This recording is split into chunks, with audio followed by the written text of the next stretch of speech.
Hello, everybody, and welcome or welcome back to the second shelf. And yes, to another book haul. I am just ignoring the heat because this blouse has long sleeves, because tradition is more important than not sweating, right? It's also important to turn your microphone on. That's what I learned in previous attempt to film this video. But the microphone is on, the blouse is on. We're gonna do a book haul. And again, it's 7 books. A lot of them, by the way, are for my project, 1001 Women, books by women that I want to read before I die. And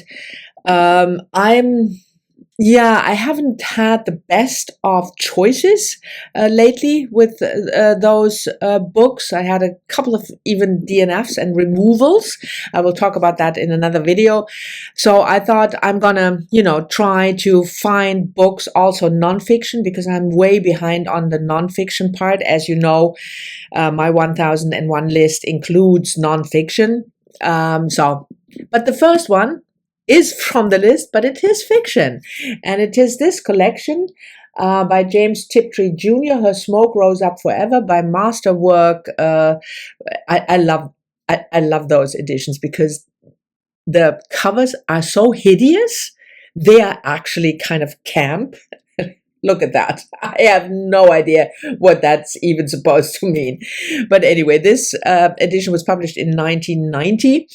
And it's a collection of stories. James Tiptree Jr., obviously a very famous science fiction writer, writing under the male pen name of James Tiptree Jr.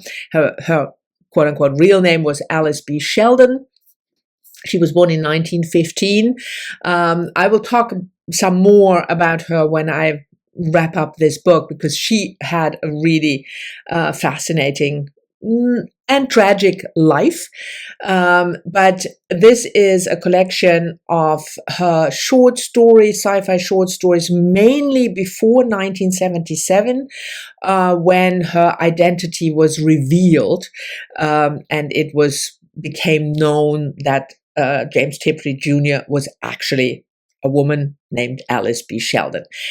So her work is on my list, and I chose this one because it's the work that she published under the name of James Tiptree. I thought that's a great collection, and I think it's about 10 stories or something.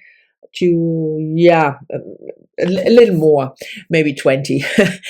So yes, this is certainly for me to read during the summer. And then, like I said, a lot of nonfiction. The first one is a memoir. And I came across the book. I love this type of book, serendipity, when you read a book and there's another book mentioned, and then you look up that book and think, oh, that's fascinating. So in one of my books about patriarchy that I read recently, I think it was The Patriarchs, but I'm not 100% sure, this book was mentioned.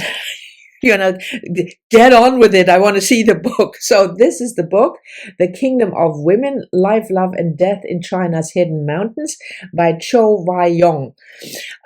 Cho Wai-yong was a corporate lawyer in Singapore, and she heard about this tribe. It's called the Musuo tribe, living in the Himalaya range in China, and it's a matriarchal society, and she wanted to explore that. And like I said, I read about this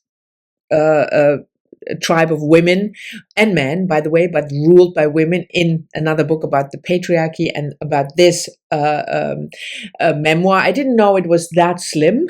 I thought it was a much bigger book, but that's not to say that it's bad. But I'm really looking forward to reading this soon. So I put this on my 1001 list as one of the newer books that I discovered. And as you know, I'm working on the list. I'm removing things. Sometimes if I have 2 or 3 books by an author. I want to have a maximum of 2 by really, really huge names like Jane Austen, and not 5 of them. Anyway, so this is my newest edition, and it says on the tin, the kingdom of women is hidden in a mist-shrouded valley, a cluster of villages unchanged for many centuries, and this is one of the last matrilineal societies on Earth. So that sounds fascinating. And this book was published, I think, earlier this year, if I'm not mistaken. Let me check. No, 2020. I'm sorry, 2020. The next one is German history, but written in English. And that is Katja Hoyer, Blood and Iron, The Rise and Fall of the German Empire, 1871 to 1918. And now you are probably thinking, first of all, why are you reading a book about German history in English? You're German, you could read it in German. And why do you need to read that at all? Didn't you learn all that in school? Yes, I did. But I'm at the moment trying to get a better overview of things. And I read another book by Katja Hoyer. She wrote a book about the history of East Germany, the DDR, which I didn't like. If you follow my channel, you know that I thought it was not a good book. But she is a German-born historian working in the UK, and this book had really very favorable reviews also from historians. And it's not huge, so it's not a huge commitment for an author whose previous book I did not like, but maybe the East German history was too personal also because she was born in East Germany. So I will see. And I find this time period of the German Empire in the late 19th, early 20th century, I find that fascinating. So we'll see how I get along. And this book was published 2021. Okay. Then a new release for my feminist reading. If you follow my channel, you know that I'm trying to really educate myself about feminist theory, literary theory, but also history of women. Hence this book, The Kingdom of Women. And whenever I come across something new, I'm inclined to try it out. And this one was just published, and it's called Mother Tongue, The Surprising History of Women's Words by Jenny Nuttall, I think. This is our author. She is an academic in University of Oxford. Here we go. And it's just what it says on the tin. She explores the history in English language, I have to say. I should have said that right away. So from the dawn of Old English to the present day, the author guides readers through the evolution of words we have used to describe bodies, menstruation, sexuality, childbirth, male violence. So words that are really tightly linked to either the female body or the female experience in life. So I find language fascinating, obviously. I mean, I'm an author myself, so it always fascinates me how we use language or how we use certain words and how the use of words changes, and we don't even think about what a different use might have been, or the attribution of certain words. So yeah, when I saw that this was coming up, and it's Virago Press, and it is, I think I also put it on my, no, it's a maybe. Yes, it's a maybe for the 1001 list. And so is the next one, if I'm not mistaken. No, I put that one already on the list. Don't ask me why. Another non-fiction book by Elise Lunen. I have to go a little bit further away. Elise Lunan, on Our Best Behavior, the price women pay to be good. And Elise Lunan is a journalist, and she's the host of Pulling the Thread. She has co-written 12 books, 5 of which were New York Times bestsellers. So she is I didn't know her, but she is obviously a well-known journalist. And this is a book about the patriarchy. Let me just see whether I can show you. It is organized according to the deadly sins. So the 7 deadly sins and what that means. It's not a religious book, by the way, don't worry about that. But what it means, for instance, if we take envy.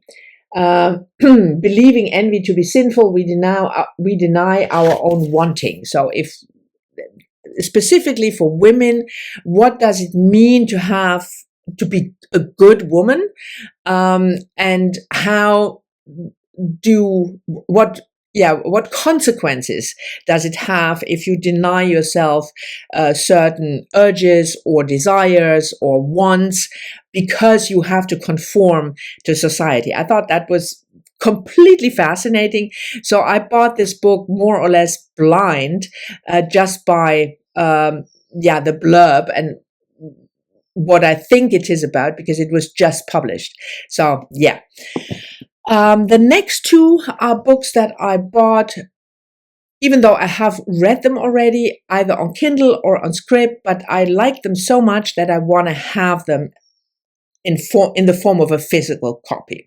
And the first one is Ancient History by Geneviève van Petzinger.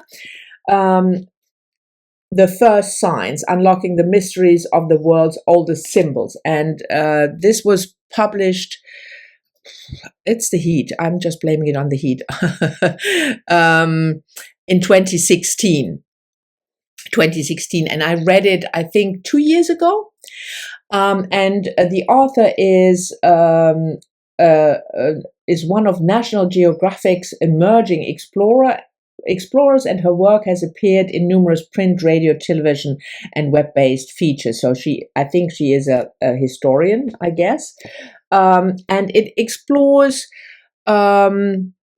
cave paintings, but not the ones that you are probably most familiar with, those bisons and hunting scenes, but it's all about signs.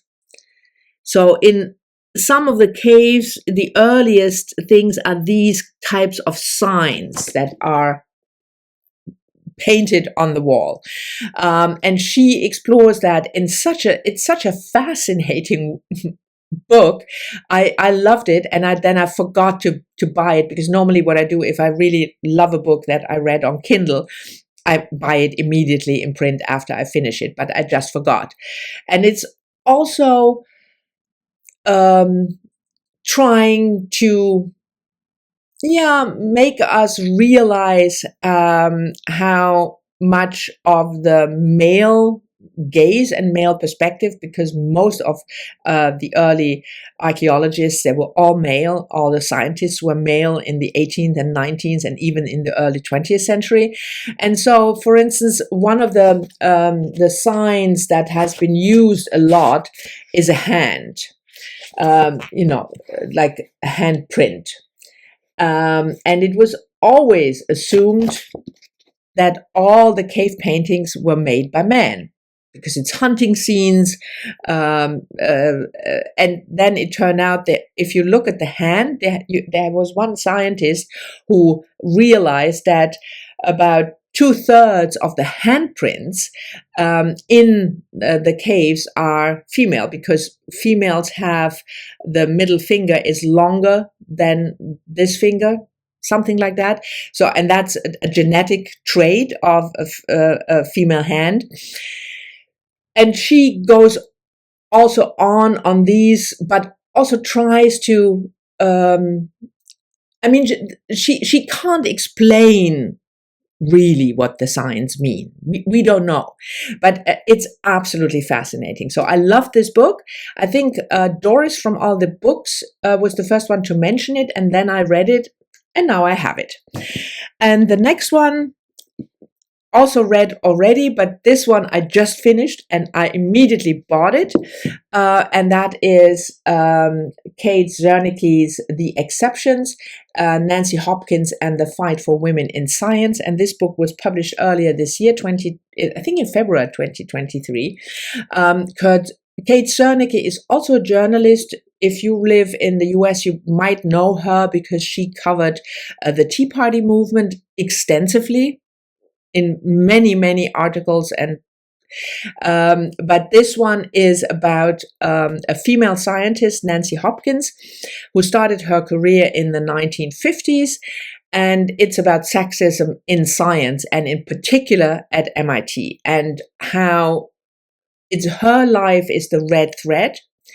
But there are many other women mentioned, scientists around that time. So in the after the Second World War, in mostly MIT, a little bit Harvard, Yale, but the focus is on MIT, in various departments of biology, but also physics, mathematics, and the type of really petty sexism that these women had to face, and how they, at some point, with the 16 of them, if you Google MIT Nancy Hopkins 16, you will find that she was part of a commission that investigated sexism at MIT with 16 other women. She wrote a letter about that, and that had influence and had changes.